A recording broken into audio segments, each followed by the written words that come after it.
Hi, my name is Jamie Blazquez. I'm the co-founder of Normalize Psychedelics. The reason that I wanted to go see Dana Larson at the Coca Leaf Cafe was because he was selling all plant medicines, psychedelic medicines over the counter. And at that time, it wasn't legalized or decriminalized. And I was so curious to see the setup he has because it's nothing like anything that anyone's ever seen in the world. I wanted to see how he was mitigating risk reduction, how he was educating. And I just wanted to talk to the man because he's an incredible advocate for these very powerful plant medicines. And he's been working his whole life in advocacy. And I wanted to go up there and just listen to his story and see the future of mental health. We're in Vancouver. We're outside of the Coca Cafe dispensary. It's a psychedelic dispensary. They got DMT and peyote and LSD right behind those doors. I am so excited to go in there and tour the future of our healthcare system. We're gonna talk to the owner. We're gonna find out his journey, how he did this, like how on earth this is legal. I feel like if I go in there and buy something, SWAT is gonna tackle me as soon as I step foot on the concrete.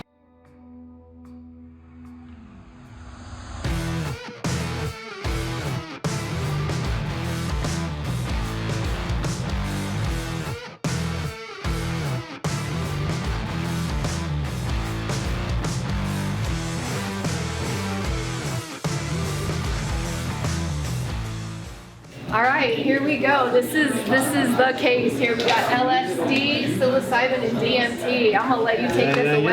Yeah, this is our psychedelic cabinet here. You know, the wonderful psychedelic cabinet. We have a lot of different substances in here. I'll start with the mushrooms. We usually have about 12 or 13 strains of dried mushrooms. We put some of them in here just to show the differences between them. But we go far beyond mushrooms, right? So we have LSD here.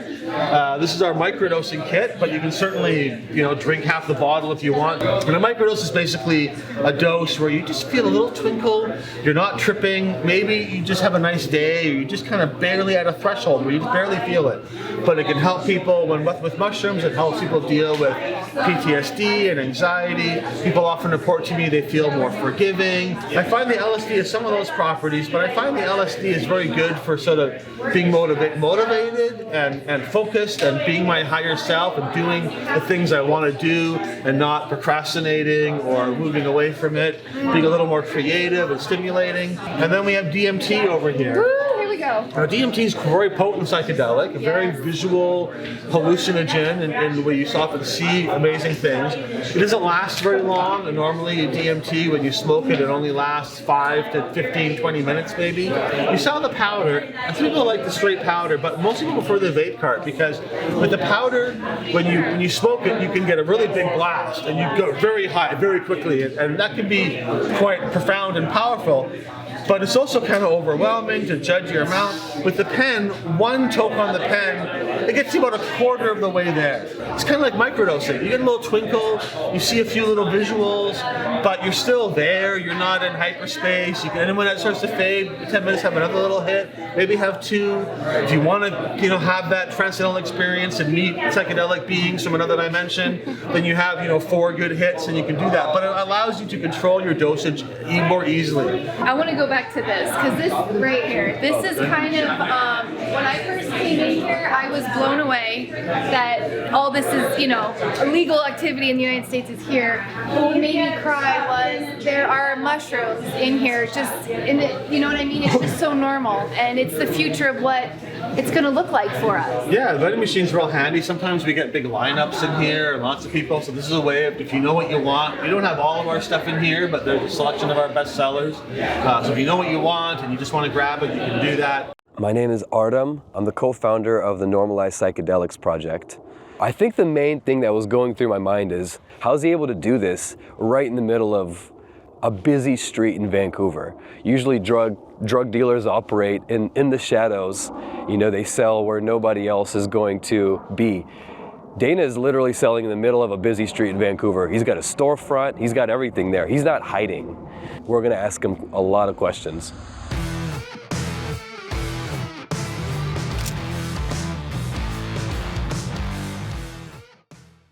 Police could come in here and arrest people, but if they did, we would reopen the next day, probably busier than ever because nothing gets you a lot of media attention and free advertising like a police raid.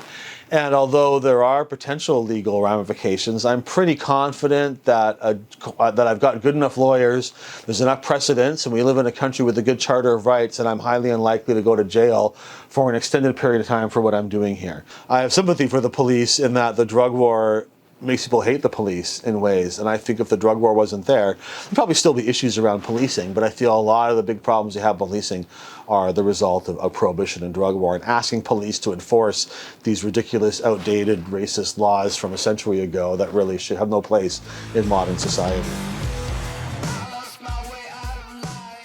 The war on drugs, in my opinion, is one of the most pernicious, evil policies in the modern world. I think it's a linchpin issue that ties into so many other things. It ties into the environmental crisis. It ties into a lot of racial issues and racism and mass incarceration.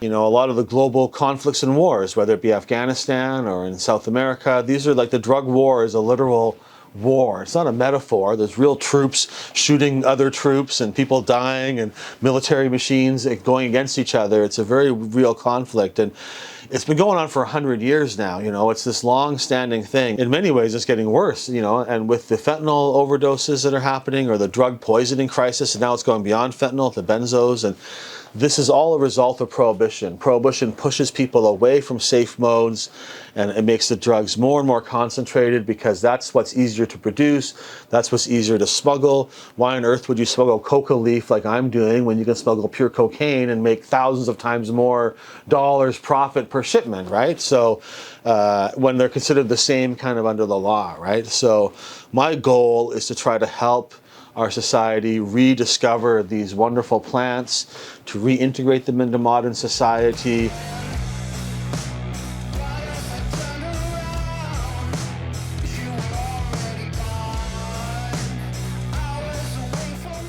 One of the many things that makes this place unique is our Coca Cafe side, what we're doing here. There's nowhere else in the Northern Hemisphere, really in the world, where you can come in and get a Coca tea and a Coca-based drink like this in a cafe kind of a style. What are the most popular things on the menu?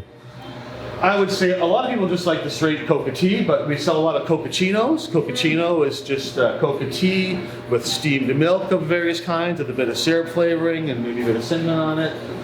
We sell a lot of Coca-Colas. That's just Coca-Cola mixed with Coca tea together, giving you kind of that original Coca-Cola. You know, of course, Coca-Cola used to have cocaine in it. And the sparkling Coca soda is also quite popular, and that's a cold drink, and that's Perrier or sparkling water with cold Coca tea. We also offer things like microdose shooters as well, which is a little separate from the Coca, but we can put a few drops of LSD for a microdose of that, or psilocybin analogs, or mescaline analogs, or different things like that you can have here as well, or a quarter gram of magic mushrooms and a sugar cube in there. So there's a warning on the bottom, and it says that Coca can cause a positive result in a drug test. Yeah, absolutely, and that is a concern. And I've had those warnings out, but not quite as blatant before. You know, they were on the flyers, but they weren't quite as big. And then somebody came in and they lost their job. You know, if you're in a job where you're getting drug tested, you got to be very cautious about using Coca tea or chewing Coca leaf or any of that, because you will test positive on a drug test. I drank it, Grandpa, so if I were to take a pee test, I would test positive for cocaine. It only lasts a few days, but you do have to be cautious. And I don't, you know, when that happened to somebody, I was like, we got to make these warnings bigger. Yeah. You know, this guy missed it on the flyer, he didn't see it, we put it out there, but now we put it on every bag. They have it very obvious so that people know the risk for that's involved for them, right? So I had a Coca China, which is essentially coca leaf tea made in like latte form, and you could feel the stimulant effect, but it didn't feel overwhelming. It probably lasted about an hour and then kind of went away. It felt like it was a shorter high, if you will, than coffee.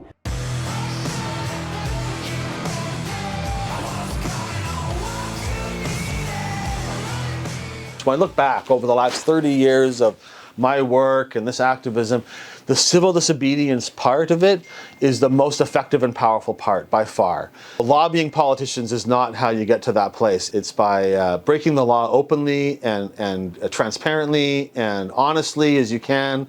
And I think that it's riskier, but I think that's the way to make change happen, is to just be the change you want to be and find the cracks in the system and move into that. If I'd opened this place 10 years ago, 20 years ago, it wouldn't have worked, right? It would have been a problem back then. But we've created an opening, we've worked it with cannabis, we've got an understanding, and we're at the point now where I think this is the thing to change. And I feel that for whatever reason, my history and my place and the skills and abilities that I have are very well suited for what we're doing here, and that I'm just in the right place, I'm the right guy in the right place at the right time to kind of be something of the icebreaker and help maybe open things up for others to come through. So when I left there, I just felt so much hope and so much excitement for the future, and especially in the United States, because usually when it comes to drug policy, we follow Canada. Dana Larson is doing incredible work as an activist. He's very strategic in his actions and his words, and it really shows through in the Coca Leaf Cafe. It's really created a very safe environment if you want to go over there and experience these substances.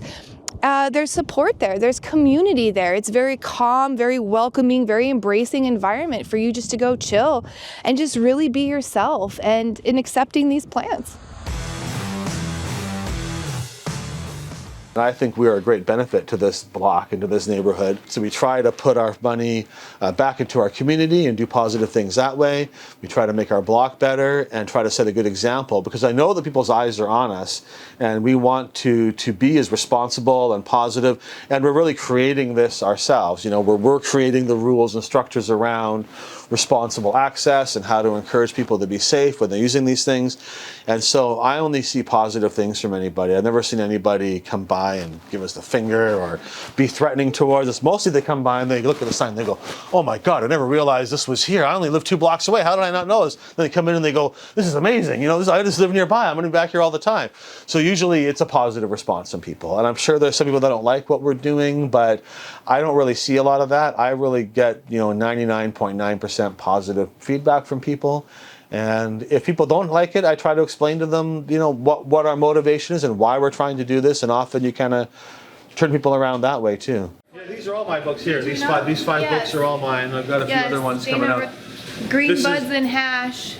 This is my best-selling book by far. It's just a fun little poem, a little Dr. Seussian with a medical marijuana twist to it. It's a lot of fun. My friend did the art for this book. It's really fabulous. Harry Pothead's my second most popular book. It's a novel which kind of parodies the first 2 Harry Potter books. It's supposed to be part of a trilogy, but I got a lot of things going on. Finding time to sit down and write my Harry Pothead stories is a challenge, but one day there'll be 2 more books in that series coming out. And this one also I'm quite proud of. It's an illustrated history of cannabis in Canada, right back from the 1800s up till modern times. It tells the story of the first hemp farmers in Canada, how important hemp was to the Canadian economy up until modern activism. It ends around the time of legalization with Trudeau changing the laws in Canada. I'd like to turn that into an actual book with more details and updating it, more as well. So I have a lot of writing projects, but it's hard to sit down and write. This one, I love this one right here. That's my most recent book. Sinbad, the Strain Hunter. So can people buy these on Amazon, or where can they buy these? Yeah, they can get them. They can get it at potheadbooks.com, my website, and they should be on Amazon as well. The thing that we learned from Dana is that being in the spotlight actually protects you. Being in the spotlight announces to the world what's happening. And Dana has said, all these news articles, being in the spotlight not only protects me, it gives me free advertisement. And I'm not saying that everyone should come up and just be in the spotlight and boldly in the face of, law enforcement be like, I'm doing this, because I don't think all of us have the deep pockets and the financial resources that Dana does, along with the big legal team. I know I don't. But I feel like if you have deep pockets and a legal team to cover you, I feel like you got to come out. Someone has to go forward. Someone has to be first. Someone has to be open the door. Someone has to be the leader. Yeah, a lot of shop owners are nervous about being in the news, and understandably so, I guess, but I've partly my goal is to inspire others, and you do that by being out there in front and articulating it. And I feel it protects me too, in a way, that if people know who I am and I've articulated why I'm doing that, it's not just, oh, the cops busted some cocaine and mushroom shop on East Hastings. Like people know, no, it's not a cocaine and mushroom shop. It's a psychedelic access. It's Coca Leaf. It's more than that. It's a different kind of a thing. And so I'm able to explain what we're doing. And I've done thousands of interviews. I mean, I've been in hundreds and hundreds of newspaper articles, probably thousands over the last 20 years or so that I've really been in the media quite a bit. And this place here now is the beginning of the end for the whole war on drugs in Canada. That's what this place is about, and in Canada and then around the world.